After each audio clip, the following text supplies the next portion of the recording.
So ito na guys, nilagay na natin yung kanyang cabin filter dito sa ilalim. So ayan. So dati kasi yan, tumutulo dito yung tubig niya dito, nagbabaha. So ngayon, nandun na, tumutulo yung kanyang tubig dito na sa hose. Yan, garden hose lang ang katapat niyan. Ayan o, tuloy-tuloy na yung tulo dito. So hindi na siya babaha dito, hindi na maipon yung tubig. Yan o, kasi bumara na naman. So katulad din to ng isang unit na ginawa natin. Bali day 60 po, day 17W naman yon. So ito day 17W.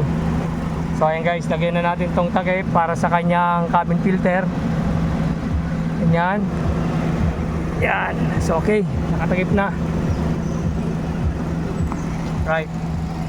So dito na siya tutulo sa ilalim yung tubig. Dapat dito yung tumutulo. Ayan o.